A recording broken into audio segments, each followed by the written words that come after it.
We have very few doctors. We disincentivize people from practicing medicine in this country. A lot of our best and brightest doctors emigrate. A lot of them go to North America because there's no market. There's nothing that helps them.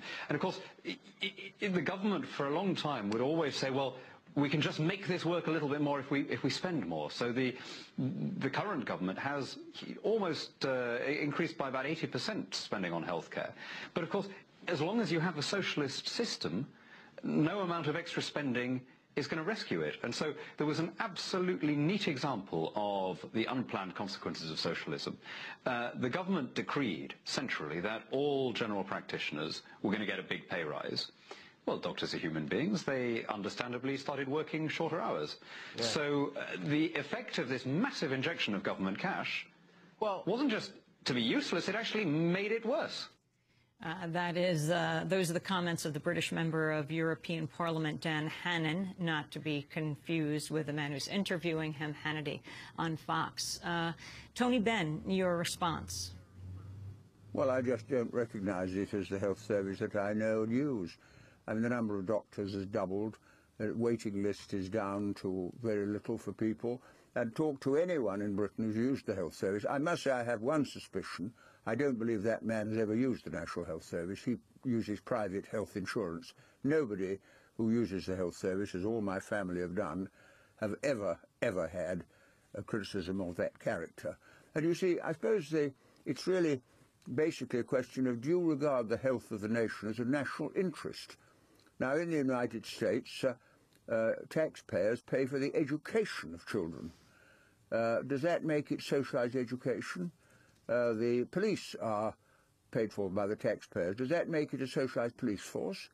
The fire services are public services. Does that mean they're socialized fire services? You see, this is just the language of very, very rich people who don't want to make a contribution for the health care of others. I'm afraid it's the beginning and end of it, the whole argument.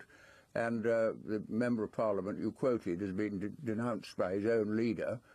And Mrs. Thatcher said the health service is safe in our hands. And when she said that, and she was the most right-wing leader we've had in Britain for many years, when she said that about the health service, that gives you the clearest recommendation I can think of for a right-wing American audience. Tony Benn, finally, any thoughts on the comparison of the debate you're seeing today with what happened before the National Health Service was ushered in Britain? Are you seeing an echo of it? Yes, in a way. I mean, some of the doctors were opposed to it, but they all came round. Some of the consultants said we don't want to be civil servants, but they're not civil servants.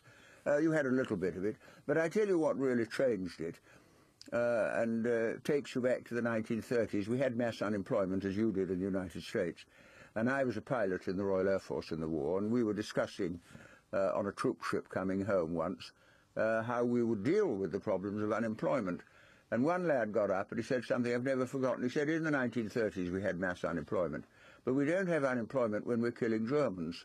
He said, if you can have full employment by killing Germans, why can't you have full employment by building hospitals, building schools, recruiting teachers, recruiting nurses, recruiting doctors? And that's how we got it. We took the view that a government had a responsibility to focus on the needs of a nation in peacetime in the way in which it does in wartime. And if that principle's followed, then all the ideological language can be set aside. You've got to judge a country by whether its needs are met and not just by whether some people make a profit. I've never met Mr. Dow Jones, and I'm sure he works very, very hard with his averages. We get them every hour. But I don't think the happiness of a nation is decided by the share values in Wall Street. Well, I want to thank you, Tony Benn, very much for being with us, former cabinet minister, longest-serving MP in the history of the Labour Party, also president of the Stop the War Coalition, speaking to us from London.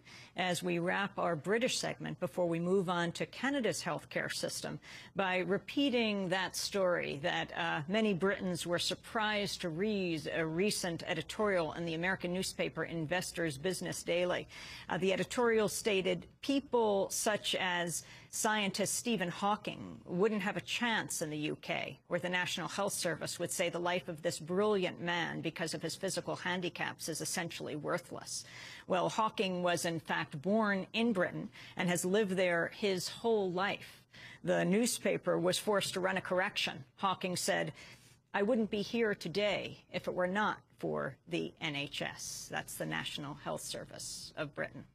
This is Democracy Now! When we come back from our break, we'll be in Toronto to look at Canada's healthcare system. Stay with us.